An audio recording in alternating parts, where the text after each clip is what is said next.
Smoke those tires. Yeah? Yeah. Really? Give it, yeah, dude. Give it some gas.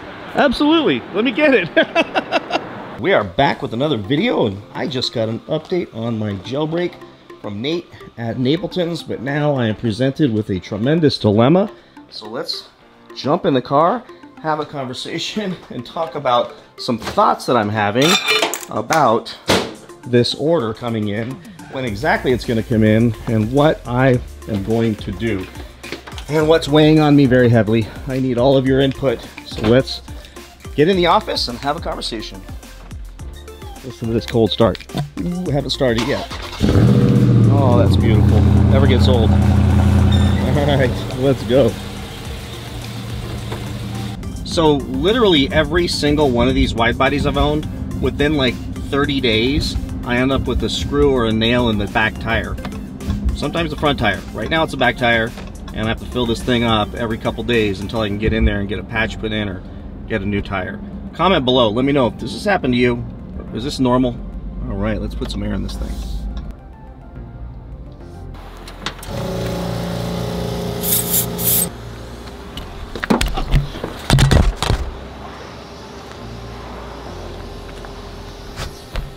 Oh my God.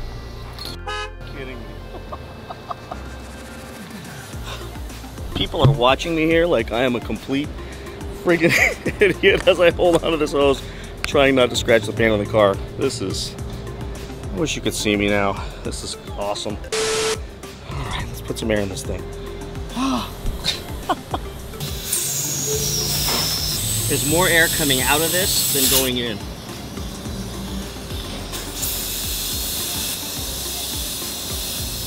Jeez, I think I'm letting air out. Screw it, I'm gonna take it to the shop. Let's look at this tire. See. See?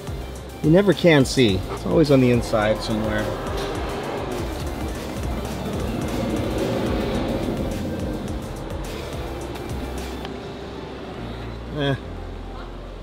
Oh, what's that? Yep. Yep. See that? That is a nail or a screw broken off right there. Happens on every single one of these cars. The wide bodies. Look at that. Yep. Well, that's patchable. All right, let's get started. All right, so 8:07 a.m. I got a text this morning that said, "Good morning, Brad. Your jailbreak arrived." My eyes were still focusing, and I got excited, thinking it's there. And then, as my eyes focused, I read the rest of it. At the Stellantis Jefferson North Assembly Plant in Detroit on September 6th. Its estimated ETA to Wentzville, Missouri is September 16th. Sometimes that date can change, and it could arrive a few days earlier or 3 to 5 days after that date. So that's the update now. We've got something fairly firm, and I believe that it's pretty firm at this point because he also sent me the window sticker, which I'll put up on the screen right now so you can see how I optioned this thing out. If this is the first video you've ever watched, then you can see how I pointed this thing, and it is amazing. I mean, it's going to be spectacular. Let me read off the optional equipment that was added, and it was the customer preferred package 27D with the 220 miles per hour primary speedometer, satin black Dodge tail lamp badge, satin black Charger deck lid badge, high performance engine controller, 20-inch by 11 lightweight low gloss black wheels, the Jailbreak IP badge, SRT power chiller, hammerhead gray seat belts, which are going to be awesome, the suede headliner, hammerhead gray floor mat binding. You can also call that piping around the edge of the floor mats, black hammerhead gray seats, power sunroof, black SRT spoiler, satin chrome exterior badges. I do that because I want the Hellcat logo to pop, and it will with those badges. The black Charger exhaust tip, the SRT Alcantara steering wheel with white LED logo, the real carbon fiber interior accents, blue brake calipers, and then the option that I didn't ask for but got anyways as a bonus was the gas guzzler tax for $2,100, leaving me at a total price with destination charge of $96,604 glorious dollars. Yes, folks, that will take me well over $100,000 after tax and license for that amazingly beautiful car. All good. I'm prepared for it. I'm willing to swallow that pill to get this incredible car. But I have to talk to you all about a dilemma I'm having.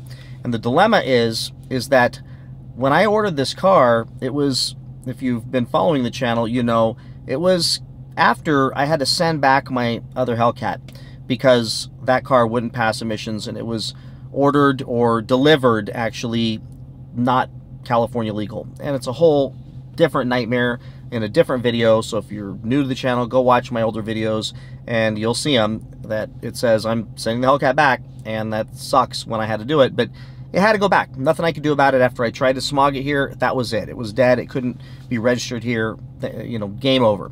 So that car had to go back right around, I think it was around the end of April. So got it in March, ordered it in November 2021, expected I would get it January, February, March, got it towards the end of March. So it took, you know, a good solid 4 months for that car to come in. In this case, because of the challenge that I had, Dodge had, even a representative from Stellantis called me up, apologized for the issue and the mistake, and said that they would expedite my jailbreak in exchange for, you know, just my happy customer-ness, if you will. And I was like, right on, absolutely. I got a VIN number rapidly. We started getting good updates, and my dealer was on board with this thing. They were pushing it really hard too. And I still expected maybe I would see that car sometime in July. Around June, my dealer said there's a chance, they're saying, it could be done in July, and I was going there anyways into Missouri and Illinois area, and I figured, well, what the hell, that's perfect. I'll be there anyways for 2 weeks, and the car, if it comes, I'll just pick it up and drive it back. If not, then I end up buying another car. So I bought this beautiful Scat Pack instead because the jailbreak did not show up. And I figured, okay, that's cool. If it shows up 2 weeks later, 3 weeks later, you know, this car will be so new, I'll figure it out because they're worth so much in California. I'll get out from underneath it, or I'll keep it for my daughter. We'll figure it out.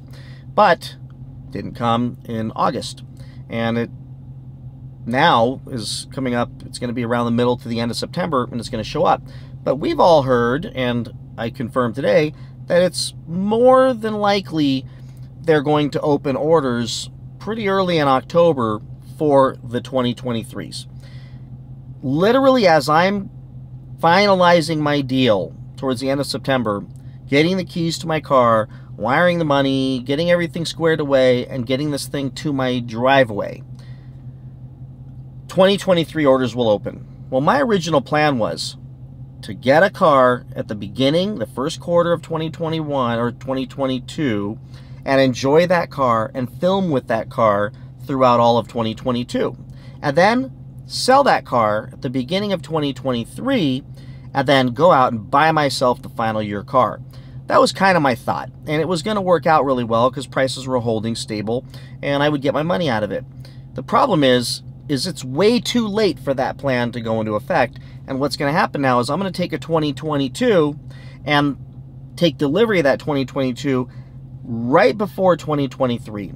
I'm going to get maybe, 3 months out of 2022 with that car, and I'm going to be sitting in 2023 with people getting their 2023s delivered sometime in first quarter.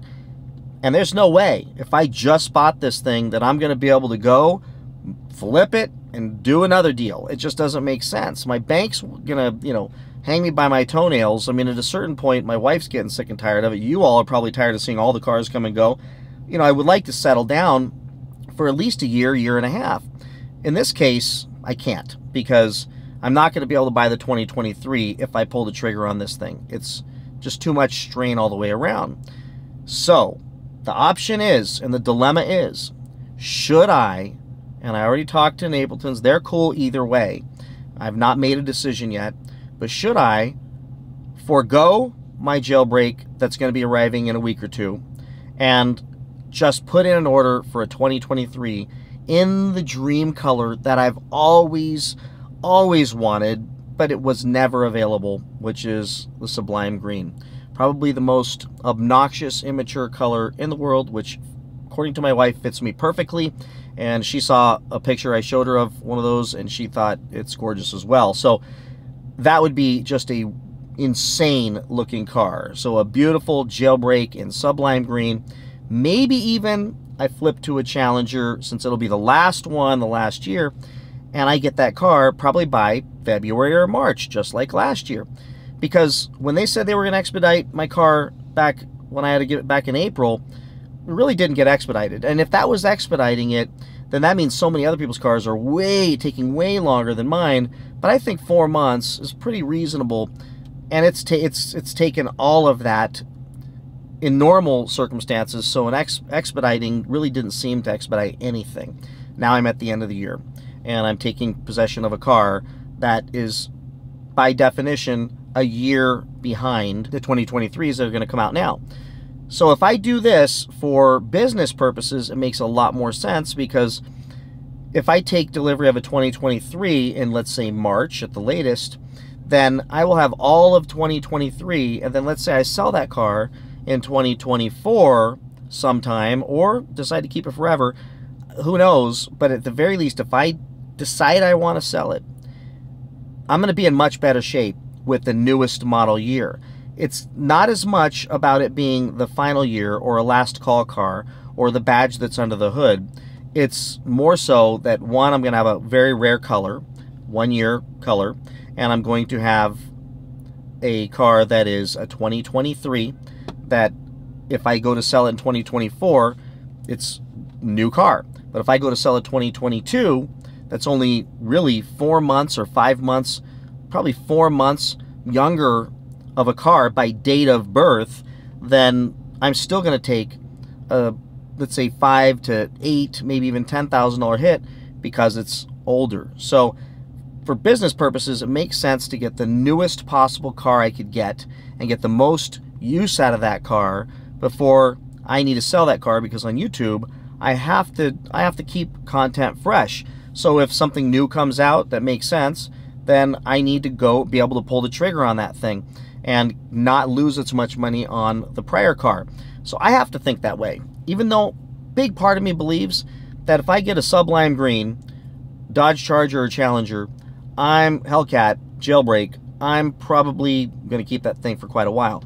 But I have to account for the YouTube land and the world we live in, the economy, all kinds of other things that might make me have to move off of that car. So tell me what you think. Should I back out, let one of you go and buy my Jailbreak, and then literally a week later put in my order for my 2023, be one of the first people, which Napleton said they will do, be one of the first people to get their order in. It's going to be spec'd out in minutes, and then the order put in, and then still leverage and try to get as much expediting as I can and get that car. Even though it's going to cost me probably somewhere between $2,500 to $5,000 more, just because the price increases year over year and what they're going to do to it, I'm not going to pay any markups. So that price increase that I will have to absorb, I'll make back when I sell the car by having a newer car. Now, because it is the final call, because it has the badge, there's going to be some level of, desirability that people are going to have for that car because of the year it is. And I think I can more than make up the price increase on that car. So business-wise, it makes all the sense in the world. Do I hate the idea of not taking possession of the car that I've waited patiently for, that is going to be beautiful with the black exterior and the light gray interior and the blue calipers and the blue stripes I was going to do and all that fun stuff? Yeah. Do I think I can actually, when Nate calls and says it's actually sitting there, tell him, no, I'm not going to do it? I don't know. My wife doesn't think I'm going to be able to say, no, I'm not going to buy it. But I would like your input. And believe me, you all have input, because this channel helps pay for all this cool stuff that I have. Last year was one of my biggest revenue months I've had in quite a long time, and that revenue got dumped right back into the channel. And every time that happens, I'm going to go do more fun stuff and shoot more videos and hopefully bring you good content. So definitely give me your opinion. What do you think I should do? I can keep my Scat Pack and continue to shoot great content with this thing, and look, I think, in all honesty, I get more views on Scat Packs than I do on Hellcats. That's just something, if you look back at my channel over the years, Scat Packs get more views. I think it's just much more relatable for all of us. So tell me what you think. So with that, everybody, that's all for this video. Please like, subscribe. Really, seriously, go and like and subscribe and comment and share this video. I really appreciate all of your tremendous support. We passed over, I think it was 240-something thousand views last month, and it means the world to me that you continue to follow and continue to engage and continue to motivate me to keep shooting content. So with that, I'll see you in the next one. Take care. Bye-bye. Now let's go fix this tire. So Big O turned me away. Allen Tire has made my day. This thing's going to be back on the road. No more nails until maybe a week from now, and then we'll have some more nails in the tire, I'm sure. Smoke those tires. Yeah? Yeah. Really? Give it, yeah, dude. Give it some gas. Absolutely. Let me get it. I don't know how much it'll do it, but let's see. Yeah. Yeah. That's awesome. Doesn't sound good, huh? Yeah. Woo! That's beautiful. Isn't that fun? Yeah. America! America! That is so great. Yeah! Oh, that's great. And we are back in business.